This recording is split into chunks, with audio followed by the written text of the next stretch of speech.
Bueno, yo voy a proceder en este momento a apagar un poquito el video para que no se centren en mi persona, sino en el mensaje que voy a traer, porque así como la hermana Laura nos dio un mensaje tan valioso del ambiente, cómo preparar todo el escenario, podemos nosotros ahora, con este otro componente, trabajar la metodología, enseñando como Jesús. ¿Saben una cosa? Es mi propósito que reflexionemos en el maestro de todos los tiempos, cuál era su metodología. Pero ante todo, amigos, hermanos, ¿saben cuál es el propósito de esta mañana?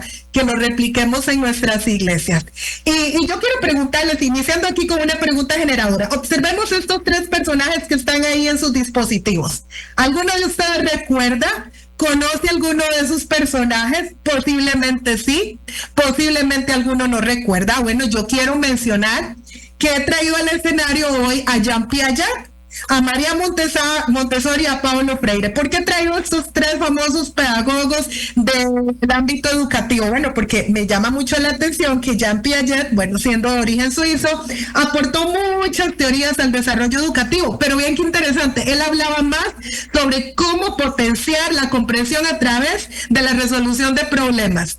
Y pensando en esto, ese aporte tan valioso, lo que es la generar pensamiento crítico, reflexivo, nos vamos a la siguiente personaje, María Montessori, de origen italiano. Ella lo que proponía más bien era impulsar una educación integral basada en el aprender haciendo, en el aprender jugando. Y yo pregunto, ¿será que eso es solo para los niños o a nosotros los adultos también nos cautiva más el hacer, el aprender?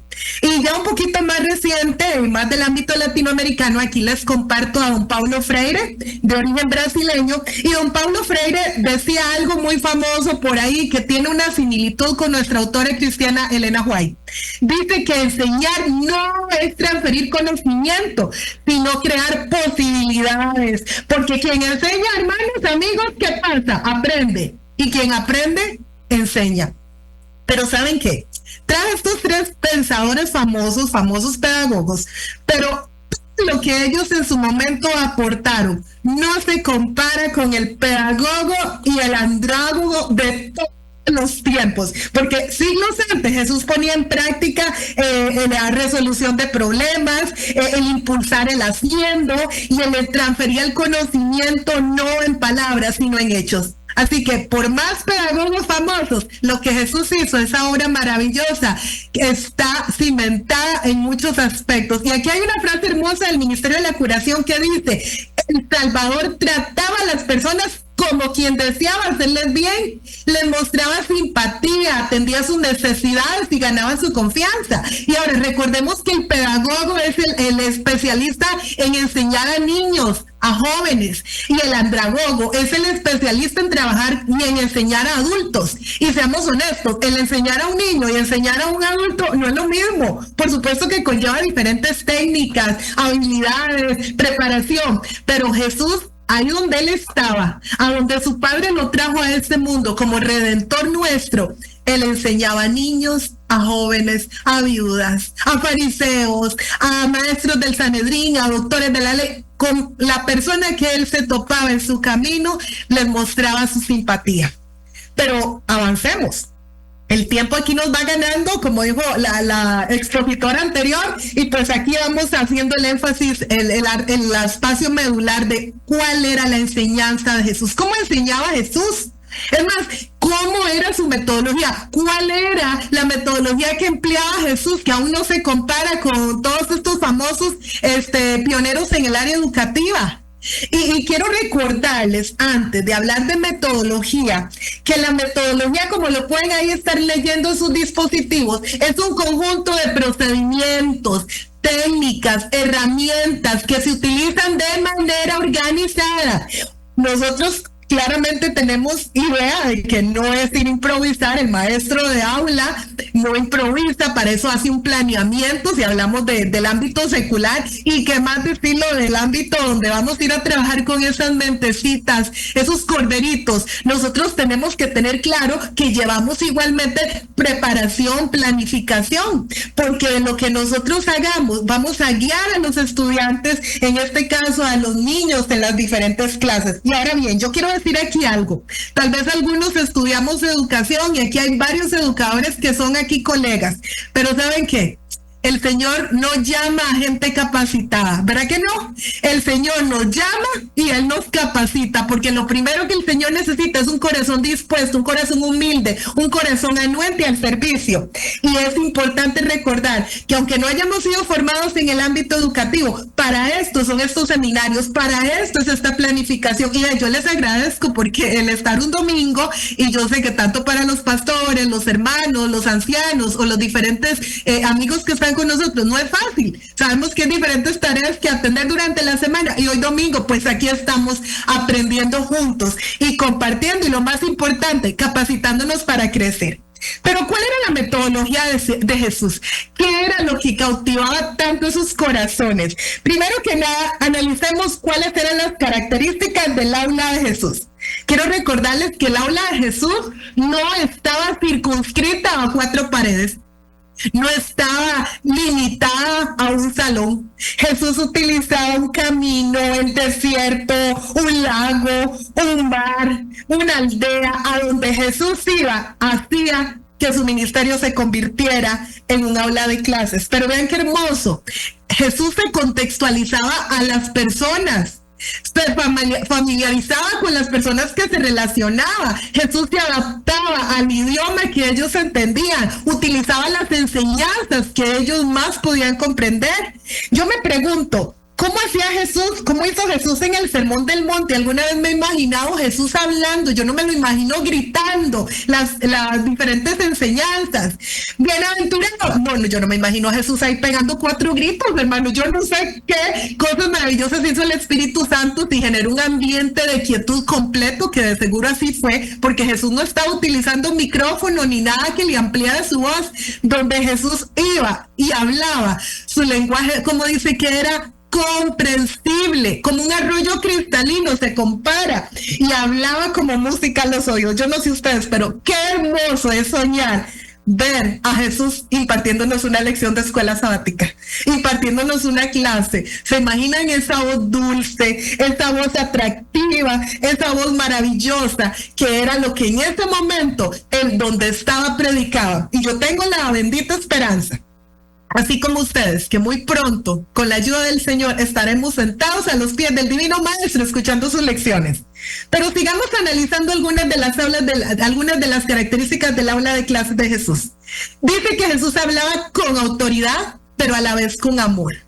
Dos ingredientes muy interesantes, porque a veces pensamos como maestros que el hablar con autoridad en un salón de clases, simplemente levantar la voz y decir no, hablar con autoridad también implica hablar de manera asertiva, de manera directa, con palabras tiernas, como nos decía doña Laura al inicio, hablar de una manera afable, de una manera empática. Y saben qué hermoso recordar y ver aquí que hay evidencias bíblicas y de diferentes autores que nos hablan que las enseñanzas de Jesús eran claras, sencillas y lo más valioso, y prácticas. Cosa que como maestros de escuela sabática, el ministerio infantil, deberíamos de replicar esto, que nuestras lecciones a través del estudio que se le imparte a los niños sean lecciones prácticas, contextualizarnos incluso a ejemplos de lo que los niños hoy con los que tienen que lidiar. Y yo quiero que hagamos una actividad participativa en este momento. Me encantaría que por favor en el chat me puedan ayudar compartiéndome alguna respuesta para que podamos aportar. ¿Recuerdas que alguna forma de enseñanza que haya sido empleada por Jesús? Así que adelante, yo escribí eso mismo en el chat. Voy a abrir un momentito video y me gustaría mucho que alguno tenga la bondad, a los que quieran participar, de anotar cómo eran las enseñanzas, cuál era la forma en que Jesús empleaba, cuál era su metodología. Y me encanta que está el chat muy activo y aquí están poniendo varias. Muy bien, ilustraciones, parábolas, historias. Muy bien, parábolas, metáforas, parábola es la ganadora en este caso, entrevistas, ejemplos, prácticas, vivencia, la naturaleza, metáfora, muy bien. Efectivamente, cada uno de los aportes que ustedes, acciones, preguntas, Jesús utilizaba muchas preguntas generadoras, utilizaba el ambiente de la naturaleza, hechos reales. Y realmente todos los aportes que ustedes están poniendo son muy valiosos. Claro que sí, la comida, ¿verdad? Algo esencial que a los seres humanos es una principal necesidad. Aún con la comida, me estoy acordando de las espigas del trigo, ¿se acuerdan? Los discípulos ahí echando mano y hay otros ojos juzgando, viendo. Utilizaba también ejemplos en su manera de actuar. Es que hay un pensador por allí, que Víctor García Lahoz, que dice que el maestro enseña más con lo que hace que con lo que dice. Y efectivamente podemos hacer eco de que Jesús enseñaba por medio de sus actos y ratificaba sus actos con sus palabras. Utilizaba un ambiente contextualizado. Muy bien, aquí hay una persona que nos está poniendo, utilizaba analogías, metáforas, comparaciones, sanaciones. Excelente, gracias a todos los que están ahí aportando. Yo creo que aquí podemos seguir, que cada uno de los participantes ponga una, y creo que ni la repetiríamos. Dice el maestro, enseña más con lo que hace, con lo que dice. Correcto, pastor, así es, que lo tengamos muy claro. Esto aplica en todos los ámbitos, pero para poder avanzar, cada uno de los aspectos que ustedes nos compartieron acá, los estamos visualizando. Jesús enseñaba a través de historias, las preguntas de esas de análisis profundo que hacía Jesús. Viene a mi memoria aquella pregunta que les dice, ¿quién decís ustedes que soy? Por allí una pregunta un poco, ¿qué diríamos? Un poco ilógica, cuando está haciendo el milagro de la mujer del manto y se voltea a Jesús y dice, ¿quién me ha tocado? Y la respuesta que uno de sus discípulos le dice es como, oh Jesús, ¿cómo se te ocurre preguntar eso? Bueno, textualmente sí la Biblia no lo menciona, ¿verdad? Yo lo estoy parafraseando y me imagino que los discípulos se voltean a ver con cara de ¿cómo se atreve a decir esto? Si no está viendo Jesús que aquí estamos todos pegándonos uno con otro porque hay mucha hacinamiento. Pero Jesús tenía ahí una pregunta mucho más profunda que los mismos discípulos habían entendido. Incluso aquella pregunta un poco capciosa, ¿verdad? Esa pregunta que iba directo al corazón de esos fariseos y les dice, ¿quién de vosotros, si su oveja cae en un hueco, la dejaría allí? ¿O no metería mano para ayudarla? Entonces, muchas de las preguntas generadoras, preguntas reflexivas, preguntas críticas que Jesús hacía, tenían una enseñanza relevante para de allí poder establecer toda una clase, toda una lección. Y de las parábolas, yo creo que más bien aquí es recordar cuál de nuestras parábolas sería la favorita, porque hay tantas parábolas maravillosas que recordemos que las parábolas era como el enfoque moderno de aprendizaje de ese tiempo. Era algo que se utilizaba de manera común para que los maestros pudieran enseñar. Ahora, por ahí coincido con alguien de la iglesia, de la iglesia de Atillo, me parece que fue de Saray, puso analogías. Claro que sí. ¿Se recuerdan que Jesús mismo decía que el reino de Dios se asemeja a una semilla de mostaza? ¿Verdad que sí? Y Jesús decía, y esto se compara como, ¿se acuerdan la parte donde él dice que era más fácil que entrara un camello por el ojo de una aguja que qué? Que un rico entra al reino de los cielos? Y definitivamente la diversidad utilizada por Jesús era tan rica, era tan variada. Y ven que por aquí traigo otros ejemplos. Utilizaba objetos tangibles. Utilizó una moneda cuando lo querían entrampar y le decía, mira Jesús, es que en esta moneda tenemos que contribuir con los impuestos, pero nosotros somos, ¿verdad? Y Jesús toma la moneda y les dice entonces, ok, esta moneda es la cara de quién sale, y nosotros sabemos muy bien la historia. A través de una moneda, Jesús les enseña que nosotros como ciudadanos, independientemente del país que seamos, debemos de cumplir nuestros deberes, ¿verdad? En este caso, contextualizada la paga de impuestos, pero además debemos de cumplir nuestro principal deber, que es la obediencia a Dios, antes que a los hombres. Por medio de una moneda, Jesús logra demostrar una gran lección. Y un aprendizaje activo. ¿Se acuerdan cuando Jesús llamó a un niñito al frente y lo colocó en medio de ellos y les dijo que él era este niño que estaba ahí, era el más importante? Y ellos, me imagino que sorprendidos, porque los niños eran vistos de una manera tan insignificante, y Jesús, como por medio de un aprendizaje activo, les demuestra una demostración viva real de quién era el más importante. Todo lo que podemos retomar de los niños, esa lealtad, esa humildad, esa espontaneidad, esa sinceridad. Ahora que yo veía a esta niñita cantando, yo digo, ay, qué cosa más linda, cómo el Señor nos llama a nosotros a servir a esas mentecitas tan humildes que conforme van creciendo, nosotros podemos aportar, podemos construir, hermanos, y oiga bien, no destruyamos, porque lamentablemente, como dijo el pastor por ahí, es una exhortación santa. A veces ocurre en las iglesias que a los niños los invisibilizamos. O no, los chiquitos no, esto es para adultos, abanicos para los adultos, los niños que aguanten calor. No, hermanos, esto no debe ser así. Yo creo que el Jesús nos vino a demostrar por medio de cada una de sus enseñanzas que Él sabe que todos tenemos un lugar importante, pero los niños son algo especial para el reino de los cielos. Jesús enseñaba por medio de la repetición variada, y es que el buen maestro repite y nuevamente repite y retoma algunos aprendizajes, porque saben que hay todo tipo de alumnitos, ¿verdad? Hay algunos alumnitos muy dispersos y vean que Pedro, ahí traigo a colación a Pedro hay que repetirle una y otra vez. ¿Se acuerdan cuando le tuvo que hacer la misma pregunta 3 veces? Y Pedro se enoja, pero el Señor sabía cómo trataba a cada uno de sus diferentes alumnos. Modelaje práctico, en este caso Jesús enseñaba, sanaba, predicaba, hacía, y luego les decía, hagamos, vamos, prediquemos, porque un buen maestro siempre parte desde el ejemplo. Queremos que los chicos lleguen temprano a clases.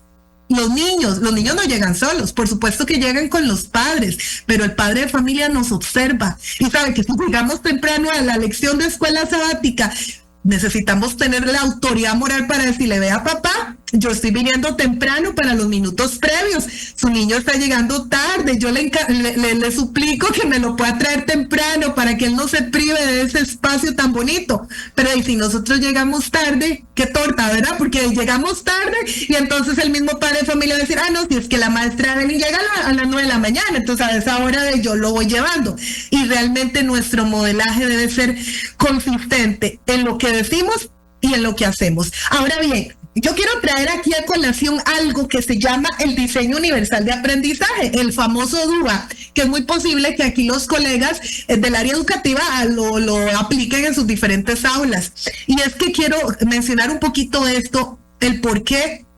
Resulta que allá por en 1970, imagínense, un académico de la Universidad de Harvard, David Rose, estableció que el maestro para enseñar lo puede hacer de una manera diversificada. Es decir, el diseño universal de aprendizaje lo que pretende es, como dice allí, incorporar diferentes formas de motivación, de acción y de representación para generar un ambiente más propicio para el aprendizaje e incluir a todo el estudiantado. Y si ya por ahí tomo algunos elementos de los estilos de aprendizaje, porque algunas personas aprendemos de manera diferente, la hermana Laura decía que ella tiene una memoria fotográfica, ¿verdad? Algunos tal vez somos más musicales, somos más de movimiento, ocupamos estar levantándonos. Entonces, esta proyección, esta propuesta, que de paso hoy día en el Ministerio de Educación Pública es una de los que más hacemos énfasis para que los docentes implementen en sus aulas, es que el maestro, no, por así decirlo, no se case solamente con exponer y hablar y hablar y hablar. No es una cátedra, ni que tampoco el maestro se limite solamente a poner un video, ¿verdad? Dichosos los que tienen ese recurso, y que solo video y video y video. No. La idea de este modelo, esta propuesta, es que implementemos diferentes formas para que algunos chicos que son muy de movimiento, muy kinestéticos, se levanten y también puedan accionar. Los que les gusta la parte musical, podemos poner ahí un cantito. Los que son más de escribir, más de dibujar, es decir, que integremos diferentes formas en nuestra clase. Y trayendo a colación esto, Jesús utilizaba y aplicaba el DUA. Vea usted qué maravilloso, aún antes de que se inventara como un nombre esta propuesta. Realmente Jesús diversificaba el uso de los recursos. Un niño, un pez. ¿Te acuerdas la vez que Pedro necesitaba ver? Era Pedro el discípulo que necesitaba ver cómo pagaba ese impuesto, y Jesús, ¿qué le dijo? y puedes pescar y adentro del pez que vas a encontrar en el hociquito del pez, bueno, una monedita, una moneda utilizó Jesús para enseñar por medio de un aprendizaje, una semilla, el mar, una barca. Jesús utilizaba algo muy valioso para el maestro. ¿Saben qué? El material concreto. No es lo mismo decirle al estudiante, bueno, imagínese cómo es la levadura, o la levadura es un polvito que cuando se le... No. Si estamos enseñando, hace poco estuvo la lección de la levadura y el reino de los cielos, es llevar la levadura, enseñarle al estudiante que algo tan pequeño hace que una harina crezca, que una masa crezca, y decirles que así es como se propaga el evangelio, pero llegar y decirles, tomen chicos, toquen, vean, esto es lo que ocurre, es un fenómeno químico que lo que hace es permitir que, y etcétera, explicarles a ellos. Si estamos utilizando, enseñando por medio de se me ocurre la túnica de José, llevar incluso, tal vez no tenemos una túnica, pero un pedacito de tela, algo que nos encontremos, hasta aquí en Costa Rica les decimos ventas de retazos en las tiendas, o no sé cómo le llamarán en Nicaragua, pero buscar alguna tela que sea brillante, colorida, porque a los niños al llevarles ese material concreto, ellos lo pueden palpar. Y recordemos que, como decía nuestra autora Elena White, las avenidas del alma, los sentidos, son un aprendizaje directo que va a la mente y al corazón. Y el combinar el tacto, el gusto, el sonido, incluso todo esto va a permear un aprendizaje más significativo. Pero vean qué lindo. Dice que Jesús era sencillo. Jesús era práctico. Su manera de enseñar era simple, pero ¿qué dice allí? Profunda. Y estas virtudes, características fueron tomadas del deseo de toda la gente, y más bien quedaron cortas, porque cuando Olguita me invitó, yo le pregunté, lo primero es ¿cuánto tiempo tengo? Y si nosotros exploráramos más y desmenuzáramos más las características que el deseado de toda la gente habla acerca de Jesús, hermanos, es para que hagamos un seminario más extenso, y es más, lo pudiéramos aplicar a manera de taller, pero definitivamente recordemos que Jesús tenía algo que era especial y que nosotros podemos imitar. Vean que aquí yo les estoy trayendo una comparación entre las enseñanzas que utilizaba Jesús y los fariseos. Apliquémosla y vayamos viendo, analizando una en comparación con otra. Los fariseos enseñaban en tiempo pasado, pero Jesús se basaba en un tiempo presente, el hoy. Los fariseos eran sumamente teóricos, ¿verdad? Tenían una serie de doctrinas y normas de hasta guardar el sábado, que creo que hasta ni se podía estornudar porque era pecado. Pero Jesús era un maestro práctico. La explicación de los fariseos era por definición, por conceptos, pero la explicación de Jesús era por modelaje. La enseñanza de los fariseos era impersonal, pero la enseñanza de Jesús era personal. Y yo digo, y la sigue siendo, y nos sigue tratando a cada uno de acuerdo a nuestras necesidades. Solo Él conoce nuestros corazones, nuestros pensamientos. Y aunque aquí hayamos varias personas, dice que ahorita hay 256 o un poquito más, conoce cada uno de nosotros, nuestros deseos, nuestros anhelos, nuestros pensamientos, y sigue haciendo enseñanzas nuestras de manera personal. El enfoque de los fariseos era reglas. No esto, no lo otro. Jesús, su enfoque era empatía. No se basaba solo en una restricción, en una jurisprudencia. Haga esto, no haga esto. El mensaje de Jesús era basado en un amor puro que lo conectaba con su Padre. El enfoque de los fariseos eran puras reglas, pero el enfoque de Jesús era inclusivo, porque vean ustedes que ni las mujeres, que realmente esto es hermoso, como Jesús le da ese valor a niños y a mujeres, que eran dos de las áreas más disminuidas, más retiradas del ámbito social, religioso, político, y como Jesús aún con una viuda. Yo me asombro, hace poco que estuvimos leyendo, analizando sobre la mujer viuda y las moneditas, yo me imagino que cuando Jesús enseña y empezaba a hablar, y algunos más de unos discípulos me imagino que hasta arrugaban la cara porque está basándose en una enseñanza sobre una mujer y tras de eso viuda, ¿verdad? Porque no hay que saber mucho para darse cuenta que la mujer viuda y pobre pues tenía todos los componentes para degregarlo socialmente. Pero aún Jesús utilizaba esa inclusión para llamar a todos, aún incluso un soldado romano. Cuando hacía los milagros, él no le importaba si era gentil, si era judío, si era griego. Donde Jesús iba, hermanos, él tocaba todos los alumnos que había. Repito, algunos eran bien complicados y algunos tenían un corazón dispuesto al aprender. Jesús nunca descartó a las personas como tal vez lo hacían los fariseos. Jesús utilizaba cada persona, cada caso lo atendía de manera diferente porque los fariseos se basaban en un patrón, mientras que Jesús se basaba en el contexto de cada quien. Ahora vean, yo aquí traje un esquema donde nos hablaba el enfoque metodológico de Jesús. Y yo quiero recordarles a los compañeros, a los amigos, hermanos, a los que son docentes y a los que estamos sirviendo igual como docentes, sirviendo en las diferentes clasecitas, que dentro de una clase planificada, una metodología, toda clase tiene que tener una introducción, un desarrollo y un cierre, independientemente si lo hablamos del mundo secular, de la materia que sea, toda clase necesita tener estos tres componentes. Bueno, sabemos que hoy hay enfoques epistemológicos donde agrega más elementos, pero básico, toda clase tiene que tener estos tres aspectos. Y Jesús los aplicaba. Jesús iniciaba con una idea. Jesús iniciaba con una pregunta. Y repito, algunas preguntas eran preguntas serias de pensar que ellos se quedaban, ok, si le contesto esto, no, porque si luego le doy esta respuesta, yo me estoy echando la soga al cuello.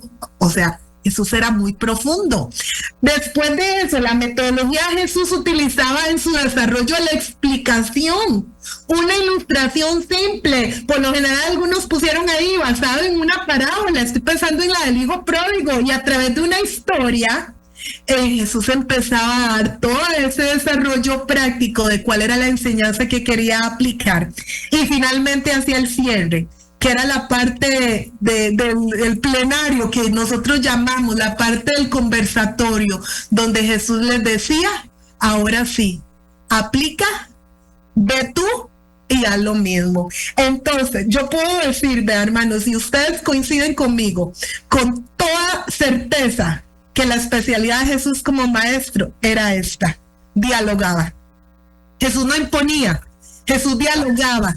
Jesús se involucraba con sus estudiantes, con las personas que él trataba y las aplicaba sus necesidades a una lección concreta.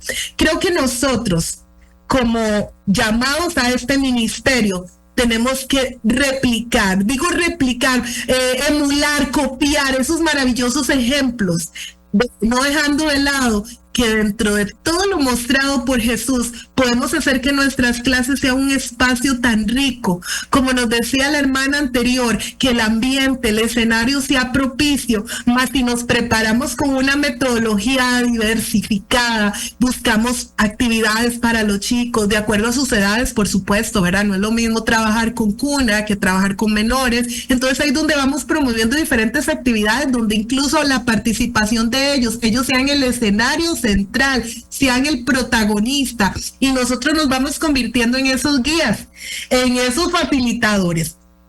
Y bien, nosotros sabemos que los educadores siempre evaluamos. Afortunadamente en nuestras clasecitas del Ministerio Infantil no, ¿verdad? No tenemos que hacer exámenes ni quizzes, pero siempre hay que saber, incluso no solo evaluar al estudiante, en este caso nosotros mismos autoevaluarnos y saber en qué cosas debemos de mejorar y qué actividades no me funcionan, porque a veces pensamos hacer tal actividad y la llevamos y a la hora que ya la aplicamos no nos funcionó, no fue tan exitosa. Bueno, eso se vale también, eso se llama ensayo y error. Descartemos esta, pero integremos esta otra. En este caso Jesús evaluaba para pensar, para poner al estudiante a pensar, a saber, lo más importante, al comprender, al ser vean ustedes, al ser de cada quien y el hacer.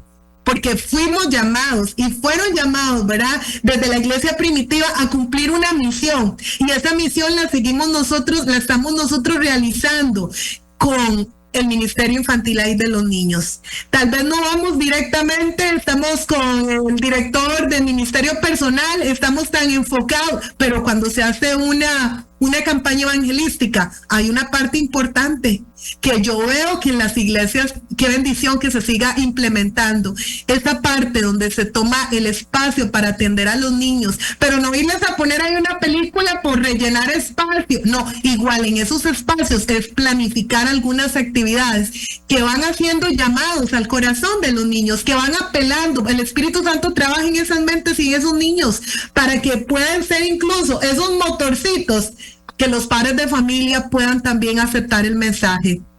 Yo puedo decir juntamente con usted, Jesús fue el mayor maestro que el mundo jamás vio. ¿Qué va a hacer Jean Piaget, Montessori, Freire y otro montón de pedagogos? Ninguno de ellos, ¿verdad? Se puede. Yo creo que más de ellos se basaban en muchas de las historias y las enseñanzas de Jesús para saber que el gran maestro que el mundo ha visto es el cual esperamos su retorno próximamente y es al cual nosotros debemos en cada lección llevar un mensaje cristocéntrico a nuestros estudiantes en las aulas ahí del Ministerio Infantil cada sábado, que Jesús es digno de toda alabanza, de toda gloria y hasta el que esperamos para irnos a vivir con él. Realmente hay un manuscrito de la señora White que dice esto hermoso, que dice, en la niñez la mente fácilmente se impresiona y se modela. Entonces es cuando debiéramos aprovechar esto, ¿saben qué? Para enseñarnos a los chicos a amar y a honrar a Dios desde los primeros pasos. Vimos en la reflexión inicial que nos dio el pastor Samuel, que desde que están en el vientre, y aún aquellas familias que tal vez conocieron el mensaje tarde, pero aún desde esos primeros años, y ahí conforme van creciendo, ir como esa semillita, como esa gotita de agua, ¿verdad? Que va generando ese desgaste en la piedra, ir tomando el tiempo, tomando el espacio para enseñarles a los niños sobre el amor de Cristo. Entonces, mi llamado en esta hora es, amigos, hermanos, el de los diferentes miembros que están acá conectados, todos fuimos llamados para inspirar. Preguntémonos, hagámonos las preguntas retóricas que hacía Jesús. ¿Realmente inspiramos a otros? Pero no se vale que vayamos a hacer una luz afuera. Empecemos por nuestro hogar. Inspiramos a nuestra familia, a nuestros niños, a nuestros hijos, los que en este caso tienen ese rol como padre o madre, incluso como hermano mayor, como tía, como persona encargada de, porque pueden haber personas acá que están a cargo de un menor de edad. ¿Será que nosotros inspiramos?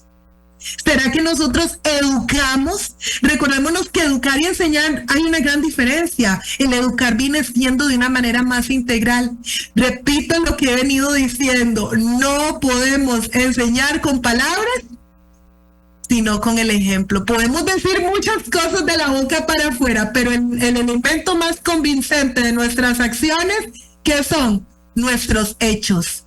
¿Será que nosotros ahí donde estamos, sirviendo en la iglesia, sirviendo en la escuelita, sirviendo como maestros de fe real, de menores, será que nosotros guiamos a los niños, a los estudiantes, a los alumnos al amor de Cristo?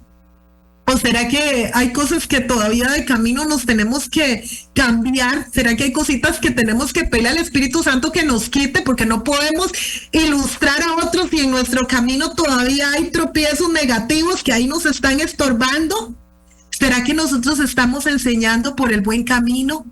Vieron que hace poco a mi hijo me pidió a mí que le comprara, no recuerdo, una imagen ya me acordé. Hace poco pasamos por un lugar donde estaban vendiendo unas gafas para dormir, de esas que son oscuras, para colocarse en los ojos cuando hay claridad, y a él le gusta mucho de eso. Tenía una negra, pero ya se le estiró el elástico, y entonces me dijo, mamá, cómprame una. Entonces cuando yo la veo que traía unos elementos de la manga japonesa, estas caricaturas que son de dudosa procedencia, ustedes saben, ¿verdad? Para no decir exactamente el nombre del personaje. Y entonces me le digo, pero es que trae estas imágenes. Me dice, pero no importa, por si es para dormir y nadie lo va a ver.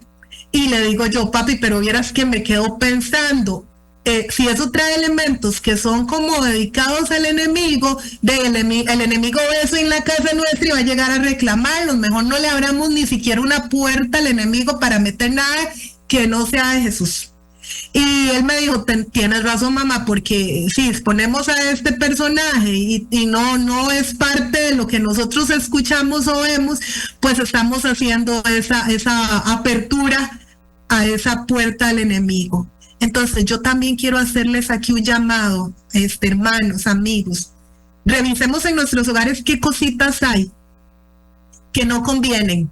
Incluso a veces si nos regalan alguna alfombra, de un dragón, o todas aquellas cosas que ustedes dirán, mira, yo no había percibido, o de tal personaje, busquemos qué cosas no van en una hilación con nuestro discurso, con lo que profesamos, busquemos aquellas cosas que más bien pueden ser un tropiezo, saquémosla de nuestra casa. No solo en el corazón hay tropiezos, también en nuestro hogar pueden haber hábitos o elementos que nos están irrumpiendo con las verdaderas enseñanzas que, repito, en el hogar empezamos y seguimos desarrollando fuera de nuestro hogar, en la iglesia, en el trabajo, donde quiera que nos desarrollemos.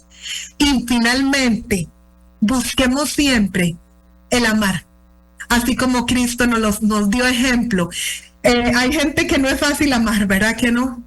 Pero el Señor nos llamó aún a amar a aquellos que nos persiguen, aún a aquellos que dicen cosas negativas. El Señor sabe cuáles son las luchas del corazón, pero yo creo que aquí podemos decir que definitivamente, si usted está en esta reunión hoy, en este seminario, es porque el Señor lo llama a usted para un propósito. Y yo le agradezco tanto su atención. Yo hablo muy rápido por lo general, entonces creo que ahorita logramos salir a tiempo con el énfasis de lo que yo quería completar. Así que adelante, amigos, hermanos, sigamos siendo utilizados por el Señor. Muchas gracias y que Dios les bendiga.